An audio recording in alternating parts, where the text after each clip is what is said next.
ಸ್ನೇಹಿತರೆ, ಮೀಡಿಯಾ ಮಾಸ್ಟರ್ಸ್ಗೆ ಸ್ವಾಗತ ಸುಸ್ವಾಗತ. ಗೆಳೆಯರೆ, ಪ್ರಾಚೀನ ಭಾರತದ ಜನ ಅದೆಷ್ಟು ಬುದ್ಧಿವಂತರಾಗಿದ್ದರು, ಅವರಿಗೆ ಅದೆಂಥ ತಂತ್ರಜ್ಞಾನಗಳ ಅರಿವಿತ್ತು ಅನ್ನೋದು ನನ್ನನ್ನು ಸದಾ ಅಚ್ಚರಿಗೀಡು ಮಾಡೋ ವಿಷಯ. ಜಗತ್ತು ಮೈಗೆ ಎಲೆ ಸುತ್ತಕೊಂಡು ಓಡಾಡುವುದನ್ನು ಕಲಿಯೋ ಹೊತ್ತಿಗಾಗಲೇ ನನ್ನ ಭಾರತ ನಾಗರಿಕತೆಯ ಉತ್ತುಂಗವನ್ನು ತಲುಪಿತ್ತು. ಅಲೆಕ್ಸಾಂಡರ್ ಅನ್ನೋ ಗ್ರೀಕ್ ಕುಮಾರ ತಾನು ಕಾಲಿಟ್ಟ ಎಲ್ಲ ಸಾಮ್ರಾಜ್ಯಗಳನ್ನು ಗೆದ್ದುಕೊಂಡು ಬಂದರೂ ಕೂಡ ಭಾರತದ ಗಡಿಯಲ್ಲಿ ಸೋತ, ಮುಂದೆ ಈ ನೆಲಕ್ಕೆ ಕಾಲಿಡೋ ಧೈರ್ಯ ಸಾಕಾಗದೆ ಅಲ್ಲಿಂದ ಹಿಂತಿರುಗಿ ಹೋದ ಅನ್ನೋ ಸತ್ಯವನ್ನು ನಮ್ಮ ಇತಿಹಾಸಕಾರರು ನಮಗೆ ಹೇಳೋದೇ ಇಲ್ಲ. ಸುಮಾರು 8-10 ಸಾವಿರ ವರ್ಷಗಳ ಅವಿಚ್ಛಿನ್ನ ಇತಿಹಾಸ ಪರಂಪರೆಯನ್ನು ಹೊಂದಿರುವ ಈ ದೇಶದಲ್ಲಿ ಅರಳಿದ ನಾಗರಿಕತೆಗಳೆಷ್ಟೋ. ಆದರೆ ನಮಗೆ ಸಿಂಧೂ ನಾಗರಿಕತೆಯ ಬಗ್ಗೆ ಬಿಟ್ಟರೆ ಬೇರಿನ್ಯಾವ ನಾಗರಿಕತೆಯ ಬಗ್ಗೆಯೂ ನಮ್ಮ ಇತಿಹಾಸದ ಪಠ್ಯಗಳಲ್ಲಿ ಹೇಳಿದ್ದೇ ಇಲ್ಲ. ಗೆಳೆಯರೆ, ಒಂದು ದೇಶದ ಮೇಲೆ ಆಗೋ ಭೌತಿಕ ದಾಳಿಗಳನ್ನು ಸೇನೆಯ ಮೂಲಕ ಎದುರಿಸಬಹುದು, ಆದರೆ ಮಾನಸಿಕ ದಾಳಿ, ಸಾಂಸ್ಕೃತಿಕ ದಾಳಿ, ಬೌದ್ಧಿಕ ದಾಳಿಗಳನ್ನು ಎದುರಿಸೋದು ತುಂಬ ಕಷ್ಟ. ಇವತ್ತು ಭಾರತವನ್ನು ಚಿನ್ನಾಭಿನ್ನ ಮಾಡಿ ನಮಗೆ ನಮ್ಮ ಸಂಸ್ಕೃತಿ, ಪರಂಪರೆ, ಇತಿಹಾಸದ ಬಗ್ಗೆ ಅರಿವೇ ಇಲ್ಲದ ಹಾಗೆ ಮಾಡಿರೋದು ಇದೇ ಥರದ ನಮ್ಮ ಮೇಲೆ ನಡೆದ ಬೌದ್ಧಿಕ ದಾಳಿ. ಹೀಗಾಗಿನೇ ನಮಗೆ ನಮ್ಮತನದ ಅರಿವಿಲ್ಲ, ನಮ್ಮ ಪೂರ್ವಜರ ಜ್ಞಾನ ಸಂಪತ್ತಿನ ಬಗ್ಗೆ ನಮಗೆ ಗೊತ್ತೂ ಇಲ್ಲ, ಗೌರವನೂ ಇಲ್ಲ. ಗೆಳೆಯರೆ, ನಾನಿಲ್ಲಿ ನಿಮಗೆ ಪುರಾತನ ಭಾರತದ ಲೋಹಶಾಸ್ತ್ರ ಮತ್ತು ನಮ್ಮ ಪೂರ್ವಜರಿಗೆ ಲೋಹ ನಿರ್ಮಾಣದ ಬಗ್ಗೆ ಇದ್ದ ಅಪೂರ್ವ ಜ್ಞಾನದ ಬಗ್ಗೆ ಒಂದು ಸ್ವಲ್ಪ ಮಾಹಿತಿಯನ್ನು ನಿಮ್ಮ ಜೊತೆ ಹಂಚಿಕೊಳ್ಳೋ ಪ್ರಯತ್ನವನ್ನು ಮಾಡ್ತೀನಿ.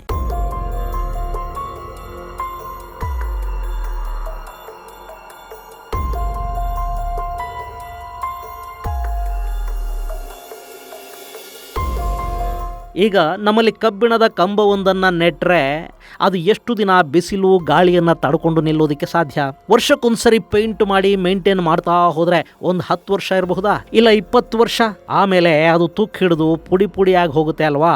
ಆದರೆ ಭಾರತದಲ್ಲೊಂದು ಲೋಹದ ಕಂಬ ಇದೆ. ಶತಮಾನಗಳಿಂದ ಅದೆಷ್ಟೋ ಬಿಸಿಲು ತಿಂದು ನೀರು ಗಾಳಿ ಕುಡಿದು ಇವತ್ತಿಗೂ ಕೂಡ ತುಕ್ಕಿನ ಒಂದು ಕಣಕ್ಕೂ ಅವಕಾಶ ಕೊಡದ ಹಾಗೆ ಸುಭದ್ರವಾಗಿ ನಿಂತಿದೆ. ಹಾಗಾದರೆ ಆ ಕಂಬ ಇರೋದಿಲ್ಲಿ?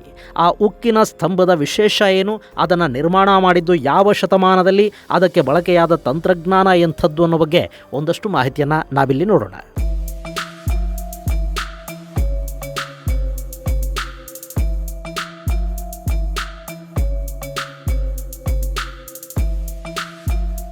ಸ್ನೇಹಿತರೆ, ನಿಮ್ಮಲ್ಲಿ ಸಾಕಷ್ಟು ಜನ ದೆಹಲಿಗೆ ಹೋಗಿರ್ತೀರಾ. ಅಲ್ಲಿನ ತಾಜ್ ಮಹಲ್ಲು, ಕುತುಬ್ ಮಿನಾರುಗಳನ್ನು ನೋಡಿ ಮೂಗಿನ ಮೇಲೆ ಬೆರಳು ಇಟ್ಟುಕೊಂಡು ಬಂದಿರ್ತೀರಿ. ಆದರೆ ಎರಡೂ ಕಟ್ಟಡಗಳು ಒಂದು ಕಾಲಕ್ಕೆ ಹಿಂದೂ ಸ್ಮಾರಕಗಳಾಗಿದ್ದು ಅವುಗಳ ಮೇಲಿನ ರ್ಯಾಪರ್ ಮಾತ್ರ ಬದಲಾಯಿಸಿ ಅವುಗಳನ್ನು ಇಸ್ಲಾಮೀಕರಣ ಮಾಡಲಾಯಿತು ಅನ್ನೋದು ಸಾಕಷ್ಟು ಜನಕ್ಕೆ ಗೊತ್ತಾಗೋದಿಲ್ಲ. ಇವತ್ತು ಕುತುಬ್ ಮಿನಾರ್ ಅಂತ ಕರೆಸಿಕೊಳ್ಳುವ ವಿಷ್ಣು ಸ್ತಂಭ ಇದೆಯಲ್ಲ, ಅದರ ಪಕ್ಕದಲ್ಲೇ ಒಂದು ಉಕ್ಕಿನ ಸ್ತಂಭ ಕೂಡ ಇದೆ. ಶತಮಾನಗಳ ಹಿಂದಿನ ಸ್ತಂಭ ಅದು. ಬಿಸಿಲು, ಮಳೆ, ಚಳಿಗೆ ತೆರೆಕೊಂಡು ನಿಂತಿರೋ ಆ ಪುರಾತನ ಸ್ತಂಭ ಭಾರತೀಯರ ಲೋಹಶಾಸ್ತ್ರ ಮತ್ತು ಪುರಾತನ ಭಾರತದ ತಂತ್ರಜ್ಞಾನಕ್ಕೆ ಸಾಕ್ಷಿಯಾಗಿ ನಿಂತಿದೆ. ಇತಿಹಾಸಕಾರರ ಪ್ರಕಾರ ಈ ಸ್ತಂಭ ನಿರ್ಮಾಣ ಆಗಿರೋದು 3ರಿಂದ 4ನೇ ಶತಮಾನದ ಕಾಲದಲ್ಲಿ. ಇದನ್ನ ಗುಪ್ತರ ದೊರೆ 2ನೇ ಚಂದ್ರಗುಪ್ತ ನಿರ್ಮಾಣ ಮಾಡಿದ. ಮೊದಲಿಗೆ ಇದು ಮಧ್ಯಪ್ರದೇಶದ ವಿದಿಶಾದಲ್ಲಿರುವ ಉದಯಗಿರಿಯ ಗುಹೆಗಳ ಬಳಿ ಇತ್ತು. ಆ ಬಳಿಕ ತೋಮರ್ ಅರಸ ಅನಂಗಪಾಲ ಇದನ್ನ ಉದಯಗಿರಿಯಿಂದ ದೆಹಲಿಗೆ ತರಿಸಿ ಇಲ್ಲಿ ಸ್ಥಾಪನೆ ಮಾಡ್ದ ಅಂತ ಹೇಳಲಾಗುತ್ತೆ. ಈ ಮಾಹಿತಿಗೆ ಆ ಕಬ್ಬಿಣದ ಸ್ತಂಭದಲ್ಲಿನ ಶಾಸನವನ್ನ ಇತಿಹಾಸ ತಜ್ಞರು ಪುರಾವೆಯಾಗಿ ಕೊಡ್ತಾರೆ. ಗೆಳೆಯರೆ, ಈ ಸ್ತಂಭದ ಮೇಲಿರುವ ಶಾಸನದಲ್ಲಿ ಚಂದ್ರ ಅನ್ನುವ ಹೆಸರನ್ನ ಕೆತ್ತಲಾಗಿದೆ. ಈ ಚಂದ್ರ ಯಾರು ಅಂತ ಹುಡುಕೊಂಡು ಹೊರಟ ಇತಿಹಾಸಕಾರರಿಗೆ ಅವನು ಗುಪ್ತರ ದೊರೆ 2ನೇ ಚಂದ್ರಗುಪ್ತ ಇರಬೇಕು ಅಂತ ಅನ್ನಿಸ್ತು. ಇನ್ನು ಅಲ್ಲಿ ಸಿಕ್ಕಿರೋ ಶಾಸನದಲ್ಲಿ ಈ ಸ್ತಂಭವನ್ನ ವಿಷ್ಣುವಿನ ಭಕ್ತನಾದ ರಾಜ ನಿರ್ಮಾಣ ಮಾಡಿದ್ದ.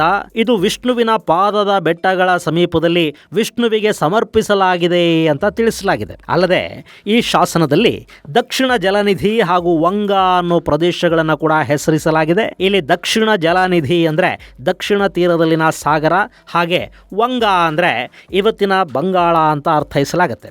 ಸೊ ಈ ಸ್ತಂಭವನ್ನು ನಿರ್ಮಾಣ ಮಾಡಿದವನು ಇವತ್ತಿನ ಪಶ್ಚಿಮ ಬಂಗಾಳದಿಂದ ಹಿಡಿದು ಹಿಂದೂ ಮಹಾಸಾಗರದವರೆಗಿನ ಭೂಪ್ರದೇಶವನ್ನು ಆಳ್ತಿದ್ದವನಿರಬಹುದು ಅಂತ ಭಾವಿಸಲಾಗುತ್ತೆ. ಹಾಗೆ ನೋಡಿದರೆ 2ನೇ ಚಂದ್ರಗುಪ್ತನ ಕಾಲದಲ್ಲಿ ಗುಪ್ತ ಸಾಮ್ರಾಜ್ಯ ಇವತ್ತಿನ ತಮಿಳುನಾಡಿನ ಕಾವೇರಿ ಪಟ್ಟಣಂವರೆಗೆ ಹಬ್ಬಿತ್ತು. ಅವತ್ತಿಗೆ ಗುಪ್ತರು ಪಲ್ಲವರನ್ನು ಕೂಡ ಸೋಲಿಸಿದ್ರು ಅನ್ನೋದು ಇಲ್ಲಿ ಸ್ಪಷ್ಟ. ಹೀಗಾಗಿ ಪಲ್ಲವರ ರಾಜ್ಯದ ಬಳಿ ಇದ್ದ ಸಮುದ್ರವನ್ನೇ ಅವರು ದಕ್ಷಿಣದ ಜಲನಿಧಿ ಅಂತ ಬಣ್ಣಿಸಿದ್ರ ಅನ್ನೋ ಕುತೂಹಲ ಇತಿಹಾಸಕಾರರಲ್ಲಿ ಹಾಗೆ ಉಳ್ಕೊಳ್ಳುತ್ತೆ. ಹೀಗಾಗಿ ಈ ಪಿಲ್ಲರ್ ಎರಡನೇ ಚಂದ್ರಗುಪ್ತನ ಕಾಲದ್ದೇ ಅಂತ ಹೇಳ್ತಾರೆ. ಇಲ್ಲಿ ಇದು ಅವನ ಕಾಲದ್ದೇ ಅಂತ ಹೇಳೋದಿಕ್ಕಿರೋ ಇನ್ನೊಂದು ಕಾರಣ ಏನಪ್ಪಾ ಅಂದ್ರೆ, ಈ ಸ್ತಂಭದ ಮೇಲಿರುವ ಚಂದ್ರ ಅನ್ನೋ ಬರಹಕ್ಕೂ ಎರಡನೇ ಚಂದ್ರಗುಪ್ತನ ಕಾಲದ ಚಿನ್ನದ ನಾಣ್ಯಗಳ ಮೇಲಿದ್ದ ಚಂದ್ರ ಅನ್ನೋ ಬರಹಕ್ಕೂ ಹೊಂದಾಣಿಕೆ ಆಗತ್ತೆ ಅನ್ನೋದು. ಹೀಗಾಗಿ ಈ ಸ್ತಂಭವನ್ನ ಎರಡನೇ ಚಂದ್ರಗುಪ್ತನ ಕಾಲದಲ್ಲಿ ನಿರ್ಮಾಣ ಮಾಡಲಾಗಿದೆ. ಆ ನಂತರ ಇದನ್ನ ದೆಹಲಿಗೆ ತಂದಿರಿಸಲಾಗಿದೆ ಅನ್ನೋದು ಇತಿಹಾಸಕಾರರ ಅಭಿಪ್ರಾಯ.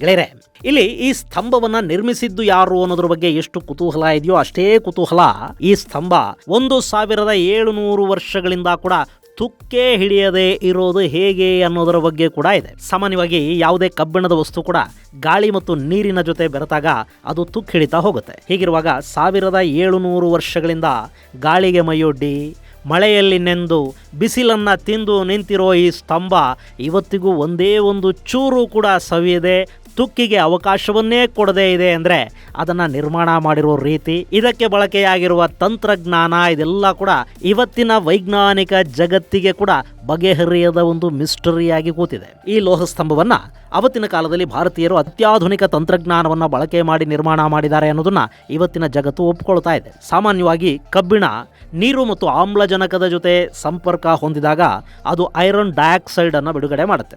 ಈ ಐರನ್ ಡೈಆಕ್ಸೈಡ್ ಇದೆಯಲ್ಲ, ಇದನ್ನ ಫೆರಿಕ್ ಆಕ್ಸೈಡ್ ಅಂತ ಕರೀತಾರೆ, ಹೆಮಟೈಟ್ ಅಂತ ಕರೀತಾರೆ, ಹಾಗೆ ರಸ್ಟ್ ಅಂತ ಕೂಡ ಕರೀತಾರೆ. ಈ ರಸ್ಟ್ ಅನ್ನೋ ಪದವನ್ನು ಕೇಳಿದ ಮೇಲೆ ನಿಮಗೆ ಐರನ್ ಡೈಆಕ್ಸೈಡ್ ಅಂದ್ರೆ ಏನು ಅನ್ನೋದು ಗೊತ್ತಾಗಿರ್ಬೇಕು. ಗೆಳೆಯರೆ, ಇದು ಮತ್ತಿನ್ನೇನು ಅಲ್ಲ, ಕಬ್ಬಿಣ ಹಳತಾದ ಹಾಗೆ ನೀರು ಮತ್ತು ಗಾಳಿಯ ಸಂಪರ್ಕಕ್ಕೆ ಬಂದು ಅದು ತುಕ್ಕು ಹಿಡಿತಾ ಹೋಗುತ್ತಲ್ವಾ, ಆ ತುಕ್ಕನ್ನೇ ಐರನ್ ಡೈಆಕ್ಸೈಡ್ ಅಂತ ಹೇಳೋದು. ಆದರೆ ಈ ದೆಹಲಿಯ ಕಬ್ಬಿಣದ ಕಂಬ ಎಷ್ಟೋ ಮಳೆಗೆ ಗಾಳಿಗೆ ತೆರೆಕೊಂಡಿದೆ, ಆದರೂ ಕೂಡ ಅದು ತುಕ್ಕನ್ನು ಕಂಡಿಲ್ಲ. ಬದಲಾಗಿ ಈ ಪಿಲ್ಲರಲ್ಲಿ ತುಕ್ಕು ಹಿಡಿಯದಂಥ ತಂತ್ರಜ್ಞಾನವೊಂದನ್ನು ಬಳಸಲಾಗಿದೆ ಅನ್ನೋದು ಸಾಕಷ್ಟು ಸಂಶೋಧಕರ ಅಭಿಪ್ರಾಯ. ಇನ್ನು ಇಲ್ಲಿ ಕಬ್ಬಿಣ ತುಕ್ಕೆ ಹಿಡಿಬಾರದು ಅಂದರೆ ಏನು ಮಾಡಬೇಕು? ಯಾವ ಮೆಟೀರಿಯಲ್ ಅನ್ನು ಬಳಸಿದ್ರೆ ಕಬ್ಬಿಣವನ್ನು ಸಾಕಷ್ಟು ವರ್ಷಗಳ ಕಾಲ ತುಕ್ಕು ಹಿಡಿದೆ ಕಾಪಾಡಬಹುದು ಅನ್ನೋ ಬಗ್ಗೆ 1970ರವರೆಗೆ ನಮ್ಮ ಆಧುನಿಕ ವಿಜ್ಞಾನಿಗಳಿಗೆ ಗೊತ್ತೇ ಇರಲಿಲ್ಲ. ಆದರೆ ಜಪಾನ್ನ ವಿಜ್ಞಾನಿ ಟಿ ಮಿಸಾವಾ FeHO2 ಅಂದ್ರೆ ಐರನ್ ಆಕ್ಸೈಡ್ ಹೈಡ್ರಾಕ್ಸೈಡ್ ಅನ್ನೋ ಕೆಮಿಕಲ್ ಕಾಂಪೌಂಡ್ ಅನ್ನ ಕಂಡು ಹಿಡಿತಾರೆ. ಇದು ಲೋ ಅಲಾಯ್ ಹಾಗೂ ಕಬ್ಬಿಣವನ್ನ ತುಕ್ಕು ಹಿಡಿಯದ ಹಾಗೆ ಕಾಪಾಡುವ ಕಾಂಪೌಂಡ್. ಇಂಥ ಪದಾರ್ಥದ ಬಗ್ಗೆ ಸಂಶೋಧನೆ ನಡೆಸಿ ಅದರ ಬಗ್ಗೆ ಜಗತ್ತಿಗೆ ಮಾಹಿತಿಯನ್ನು ಕೊಟ್ಟ ಮಿಸಾವಾ ಅವರ ಹೆಸರನ್ನ ಆ ವಸ್ತುವಿಗೆ ಕೊಡಲಾಗಿದೆ. ಇದನ್ನ ಈಗ ಮಿಸಾವೈಟ್ ಅಂತ ಕರೀತಾರೆ.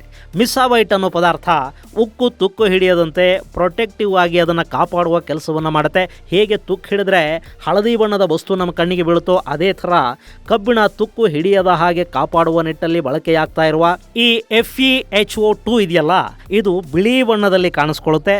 ಇದನ್ನ ಮಿಸಾವಾ ಕಂಡು ಹಿಡಿದ್ರು, ಹೀಗಾಗಿ ಇದನ್ನ ಮಿಸಾವೈಟ್ ಅಂತ ಕರೀತಾರೆ. ನಮ್ಮ ದೆಹಲಿಯಲ್ಲಿರುವ ಕಬ್ಬಿಣದ ಪಿಲ್ಲರ್ಗಳಲ್ಲಿ ಕೂಡ ಇದೇ ಮಿಸಾವೈಟ್ ಅನ್ನ ಬಳಕೆ ಮಾಡಿರಬಹುದು ಅಂತ ವಿಜ್ಞಾನಿಗಳು ಭಾವಿಸ್ತಾ ಇದ್ದಾರೆ. ಗೆಳೆಯರೆ, 1970ರವರೆಗೆ ನಮ್ಮ ಆಧುನಿಕ ಲೋಹಶಾಸ್ತ್ರಜ್ಞರಿಗೆ ಗೊತ್ತೇ ಇಲ್ಲದ ಒಂದು ಪದಾರ್ಥವನ್ನ ಎರಡನೇ ಚಂದ್ರಗುಪ್ತನ ಕಾಲದಲ್ಲಿ ಅಂದ್ರೆ 1720 ವರ್ಷಗಳ ಹಿಂದೆ ಭಾರತದ ಅವತ್ತಿನ ಲೋಹಶಾಸ್ತ್ರಜ್ಞರು ಬಳಕೆ ಮಾಡಿದ್ರು ಅನ್ನೋದಿದೆಯಲ್ಲ, ಅದಕ್ಕಿಂತಲೂ ಹೆಮ್ಮೆಯ ವಿಷಯ ನಮಗೆ ಮತ್ತಿನ್ನೇನಾದರೂ ಇರೋದಕ್ಕೆ ಸಾಧ್ಯನಾ? ಇನ್ನು ಈ ಕಬ್ಬಿಣದ ಪಿಲ್ಲರಲ್ಲಿ ಕಾರ್ಬನ್ನ ಪ್ರಮಾಣ ಕಡಿಮೆ ಇದೆ, ಫಾಸ್ಫರಸ್ನ ಪ್ರಮಾಣ ಹೆಚ್ಚಾಗಿದೆ ಅನ್ನೋದನ್ನ IIT ಕಾನ್ಪುರ್ನ ವಿಜ್ಞಾನಿ R ಬಾಲಸುಬ್ರಹ್ಮಣ್ಯಂ ಹೇಳ್ತಾರೆ. ಅಲ್ಲದೆ ಇದನ್ನ ಕಬ್ಬಿಣದ ಸ್ತಂಭ ಅಂತ ಹೇಳಿದ್ರೆ ತಪ್ಪಾಗುತ್ತೆ, ಇದನ್ನ ಉಕ್ಕಿನ ಸ್ತಂಭ ಅಂತ ನಾವು ಕರಿಬೇಕು. ಹಾಗೇನೆ ಈ ಪಿಲ್ಲರ್ ಅಲ್ಲಿ ಇವತ್ತಿನ ವೆಲ್ಡಿಂಗ್ ಅಲ್ಲಿ ಬಳಸುವಂತಹ ಒಂದಷ್ಟು ವಸ್ತುಗಳನ್ನು ಕೂಡ ಕಾಣೋದಕ್ಕೆ ಸಾಧ್ಯವಾಗ್ತಾ ಇತ್ತು.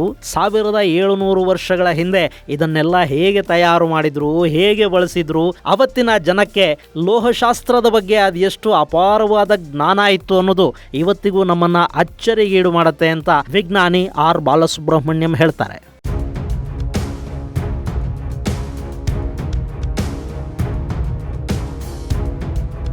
ಇನ್ನು ಇಂಥದ್ದೊಂದು ಉಕ್ಕಿನ ಸ್ತಂಭವನ್ನು ನಿರ್ಮಾಣ ಮಾಡಬೇಕು ಅಂದರೆ ಅದಕ್ಕೆ ಉತ್ಕೃಷ್ಟ ಪ್ರಮಾಣದ ಕಬ್ಬಿಣದ ಅದಿರು ಸಿಗಬೇಕಲ್ವಾ? ಅದು ಸಿಕ್ಕಿದ್ದೆಲ್ಲಿ?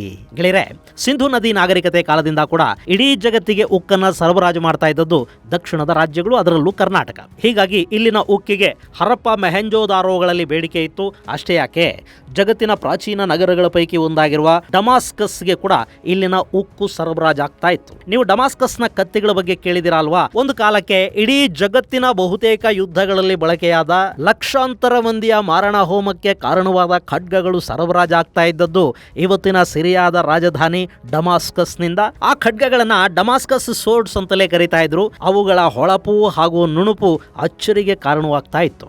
ವಿಚಿತ್ರ ಏನ್ ಗೊತ್ತಾ, ಆ ಡಮಾಸ್ಕಸ್ನ ಊಡ್ಸ್ ಕತ್ತಿಗಳು ತಯಾರಾಗ್ತಾ ಇದ್ದದ್ದು ನಮ್ಮ ದಕ್ಷಿಣ ಭಾರತದ ಉಕ್ಕಿನಿಂದ. ಸೊ ಕರ್ನಾಟಕದ ಗತ್ತು ಡಮಾಸ್ಕಸ್ಗೂ ಗೊತ್ತು ಅಂತ ನಾವು ಹೆಮ್ಮೆಯಿಂದ ಹೇಳಿಕೊಂಡ್ರೆ ತಪ್ಪೇನಾಗೋದಿಲ್ಲ. ಇನ್ನು ಕ್ರಿಸ್ತಪೂರ್ವ 1ನೇ ಶತಮಾನದಲ್ಲಿ ದಕ್ಷಿಣದ ಚೇರ ಹಾಗೂ ಪಾಂಡ್ಯ ಅರಸರು ರೋಮ್ ಸಾಮ್ರಾಜ್ಯದ ಜೊತೆ ವ್ಯಾಪಾರಗಳನ್ನು ಮಾಡ್ತಾ ಇದ್ರು. ಇಲ್ಲಿಂದ ಅತಿ ಹೆಚ್ಚಾಗಿ ಸಾಂಬಾರ ಪದಾರ್ಥಗಳು ಅಲ್ಲಿಗೆ ಹೋಗ್ತಾ ಇದ್ವು ಅಂತಲೇ ಹೆಚ್ಚಿನ ಜನ ನಂಬ್ತಾರೆ. ಅದು ಸುಳ್ಳೇನಲ್ಲ. ಆದ್ರೆ ಅದಕ್ಕಿಂತಲೂ ಮಿಗಿಲಾಗಿ ಇಲ್ಲಿಂದ ರೋಮ್ಗೆ ಸರಬರಾಜಾಗ್ತಾ ಇದ್ದದ್ದು ಉಕ್ಕು. ಅಲ್ಲಿನ ಸಾಮ್ರಾಟರಿಗೆ ಅತ್ಯಗತ್ಯವಾಗಿ ಬೇಕಾಗಿದ್ದ ಆಯುಧಗಳ ತಯಾರಿಕೆಗೆ ಇಲ್ಲಿನ ಉಕ್ಕನ್ನ ಬಳಸಲಾಗ್ತಾ ಇತ್ತು ಅನ್ನೋದನ್ನ ಇತಿಹಾಸಕಾರರು ಕೂಡ ಒಪ್ತಾರೆ. ಸೊ ಕರ್ನಾಟಕ ಹಾಗೂ ದಕ್ಷಿಣ ಭಾರತದಲ್ಲಿ ಸಿಗ್ತಾ ಇದ್ದ ಕಬ್ಬಿಣದ ಅದಿರಿಗೆ ಇಡೀ ಜಗತ್ತಲ್ಲೇ ಅತ್ಯುತ್ಕೃಷ್ಟವಾದ ಕಬ್ಬಿಣದ ಅದಿರು ಅನ್ನೋ ಹೆಸರಿತ್ತು ಅನ್ನೋದು ಸುಳ್ಳೇನಲ್ಲ. ಇನ್ನು ಅವತ್ತಿಗೆ ನಮ್ಮ ಜನರಿಗೆ ಉಕ್ಕನ್ನು ತಯಾರಿಸುವ ರೀತಿ ಕೂಡ ತುಂಬಾನೇ ಚೆನ್ನಾಗಿ ಗೊತ್ತಿತ್ತು. ಆದ್ರೆ ಕುಲ ಕಸುಬುಗಳನ್ನ ನಾವು ಬಿಡ್ತಾ ಹೋದ್ವಲ್ಲ, ಅದರ ಪರಿಣಾಮ ನಮ್ಮಲ್ಲಿದ್ದ ಅದ್ಭುತ ತಂತ್ರಜ್ಞಾನ ಕೂಡ ಆ ಕಸುಬುದಾರರ ಜೊತೆಗೆ ಕಣ್ಮರೆಯಾಗಿ ಹೋಯಿತು. ಸೊ ಗೆಳೆಯರೆ, ಉತ್ತರ ಭಾರತದಲ್ಲಿ ನಿರ್ಮಾಣವಾದ ಆ ಉಕ್ಕಿನ ಸ್ತಂಭ ಇದೆಯಲ್ಲ, ಅದಕ್ಕೆ ಸರಬರಾಜಾದ, ಅದಕ್ಕೆ ಬಳಕೆಯಾದ ಕಬ್ಬಿಣದ ಅದಿರು ನಮ್ಮ ದಕ್ಷಿಣದ್ದಾಗಿರುವ ಸಾಧ್ಯತೆಗಳನ್ನ ಇಲ್ಲಿ ತಳ್ಳಿ ಹಾಕೋದಿಕ್ಕಾಗೋದಿಲ್ಲ. ಅಷ್ಟೇ ಅಲ್ಲದೆ ಅವತ್ತಿಗೆ ಗುಪ್ತರ ಸಾಮ್ರಾಜ್ಯ ಕೂಡ ದಕ್ಷಿಣದವರೆಗೆ ಹಬ್ಬಿತ್ತು.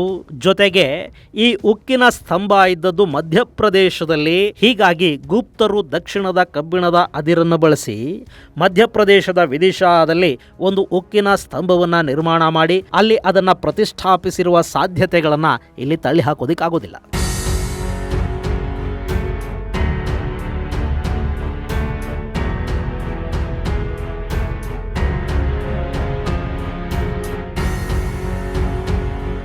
ಇನ್ನು ಈ ಉಕ್ಕಿನ ಸ್ತಂಭದ ಮಿಸ್ಟ್ರಿಯ ಬಗ್ಗೆ ಇವತ್ತಿಗೂ ಕೂಡ ಸಂಶೋಧನೆಗಳು ನಡೀತಲೇ ಇವೆ. ಮುಂದೊಂದಿನ ಇದನ್ನು ಕೂಡ ಭಾರತೀಯರೇನು ನಿರ್ಮಾಣ ಮಾಡಿಲ್ಲ, ಏಲಿಯನ್ನುಗಳು ನಿರ್ಮಾಣ ಮಾಡಿ ಇದನ್ನು ತಂದಲ್ಲಿ ಇಟ್ಟಿರಬಹುದು ಅಂತ ಶರಾ ಬರೆದು ಭಾರತದ ತಂತ್ರಜ್ಞಾನಕ್ಕೆ ತಿಲಾಂಜಲಿ ಇಡುವ ಒಂದಷ್ಟು ಪ್ರಯತ್ನಗಳು ನಡೆದರೆ ನಾವು ಅದಕ್ಕೂ ಏನು ಅಚ್ಚರಿ ಪಡಬೇಕಾದ ಅಗತ್ಯ ಇಲ್ಲ. ನಮ್ಮಲ್ಲಿ ರಸವಿದ್ಯೆಯ ತಂತ್ರಜ್ಞಾನದ ಮೂಲಕ ಕಬ್ಬಿಣವನ್ನೇ ಚಿನ್ನ ಮಾಡುವ ಕೆಲಸಗಳು ನಡೀತಾ ಇದ್ವು ಅಂತ ಸಾಕಷ್ಟು ಗ್ರಂಥಗಳು ಹೇಳುತ್ತವೆ. ಅವತ್ತಿನ ಕಾಲದವರಿಗೆ ಅದು ಯಾವ್ಯಾವ ತಂತ್ರಜ್ಞಾನಗಳು ಗೊತ್ತಿದ್ವು ನಮಗೆ ಗೊತ್ತಿಲ್ಲ. ಕಬ್ಬಿಣವನ್ನೇ ಚಿನ್ನ ಮಾಡ್ತಿದ್ದವರಿಗೆ ತುಕ್ಕು ಹಿಡಿಯದಂಥ ಅದ್ಭುತವಾದ ಕಬ್ಬಿಣವನ್ನು ಮಾಡೋದು ಕಷ್ಟದ ಕೆಲಸ ಏನಾಗಿರ್ಲಿಕ್ಕಿಲ್ಲ. ಇನ್ನು ಈ ಸ್ತಂಭ 7.21 ಮೀಟರ್ನಷ್ಟು ಉದ್ದ ಇದೆ. ಇದು 6 ಟನ್ ತೂಕ ಇದೆ. ಭೂಮಿಯ ಒಳಗೆ 3 ರಿಂದ 4 ಅಡಿಗೂ ಹೆಚ್ಚು ಆಳದಲ್ಲಿ ಇದನ್ನು ನೆಡಲಾಗಿದ್ದು 18ನೇ ಶತಮಾನದಲ್ಲಿ ಈ ಸ್ತಂಭವನ್ನು ಕೂಡ ನಾಶ ಮಾಡುವ ಪ್ರಯತ್ನಗಳು ನಡೆದಿದ್ವು ಅನ್ನೋದಕ್ಕೆ ಒಂದಷ್ಟು ಅಲ್ಲಿ ಪುರಾವೆಗಳು ಸಿಗುತ್ತವೆ. ಈ ಕಬ್ಬಿಣದ ಕಂಬದಲ್ಲಿ ಫಿರಂಗಿಯ ಗುಂಡು ಬಿದ್ದಿರೋ ಗುರುತು ಪತ್ತೆಯಾಗಿದೆ. ಆ ಗುಂಡನ್ನು ಕೂಡ ತೀರಾ ಹತ್ತಿರದಿಂದ ಸಿಡಿಸಲಾಗಿದೆ ಅನ್ನೋದನ್ನ ಸಂಶೋಧಕರು ಪತ್ತೆ ಮಾಡಿದ್ದಾರೆ. ಸೊ ಈ ಕಂಬವನ್ನು ಯಾರೋ ಬೇಕಂತಲೇ ನಾಶ ಮಾಡೋದಕ್ಕೆ ಪ್ರಯತ್ನ ಪಟ್ಟಿದ್ದಾರೆ ಅನ್ನೋದು ಇಲ್ಲಿ ಸ್ಪಷ್ಟ. ಇಲ್ಲಿ ಹೀಗೆ ಕಂಬವನ್ನು ನಾಶ ಮಾಡೋದಕ್ಕೆ ಪ್ರಯತ್ನ ಪಟ್ಟವನು ನಾದಿರ್ ಶಾ ಇರಬೇಕು ಅಂತ ಹೇಳಲಾಗುತ್ತೆ. ಆದರೆ ಅದನ್ನು ನಾದಿರ್ ಶಾನೇ ಮಾಡಿದ್ನೋ ಅಥವಾ ಇಲ್ಲಿದ್ದ ಬೇರಿನ್ಯಾವ ಶಾಗಳು ಮಾಡಿದ್ರು ಯಾರಿಗೆ ತಾನೇ ಗೊತ್ತು. ಒಟ್ಟಲ್ಲಿ ಭಾರತದ ಹೆಮ್ಮೆಯ ಪ್ರತೀಕಗಳನ್ನ ಭೌತಿಕವಾಗಿ ನಾಶ ಮಾಡುವ ಕೆಲಸವನ್ನ ಮರಳುಗಾಡಿಂದ ಬಂದವರು ಮಾಡಿದ್ರು. ಹಾಗೆ ನಮ್ಮ ಸಂಸ್ಕೃತಿ, ನಮ್ಮ ನಂಬಿಕೆಗಳು, ನಮ್ಮ ಬೌದ್ಧಿಕ ಸಂಪತ್ತನ್ನ ನಾಶ ಮಾಡೋ ಕೆಲಸವನ್ನ ಯುರೋಪ್ನಿಂದ ಬಂದ ದಾಳಿಕೋರರು ಮಾಡಿದ್ರು. ಈ ಎಲ್ಲ ದಾಳಿಗಳ ನಡುವೆ ಕೂಡ ನಮ್ಮ ಸಂಸ್ಕೃತಿ ಪರಂಪರೆಗಳು ಇನ್ನೂ ಅಲ್ಪ ಸ್ವಲ್ಪ ಉಳ್ಕೊಂಡಿವೆ ಅಂದರೆ ಅದಕ್ಕೆ ಕಾರಣ ಅವುಗಳ ಒಳಗಿದ್ದ ಅಂತಃಶಕ್ತಿ ಅಲ್ಲದೆ ಮತ್ತಿನ್ನೇನೂ ಅಲ್ಲ. ಇದು ಗೆಳೆಯರೆ ಭಾರತದಲ್ಲಿನ ವಿಸ್ಮಯಕಾರಿ ಉಕ್ಕಿನ ಸ್ತಂಭದ ಕುರಿತಾದ ಒಂದಷ್ಟು ಮಾಹಿತಿ. ಮುಂದಿನ ಸಂಚಿಕೆಯಲ್ಲಿ ಮತ್ತಷ್ಟು ವಿಶೇಷಗಳ ಜೊತೆ ಮತ್ತೆ ಭೇಟಿಯಾಗೋಣ. ಅಲ್ಲಿವರೆಗೆ ಜೈ ಹಿಂದ್, ಜೈ ಕರ್ನಾಟಕ.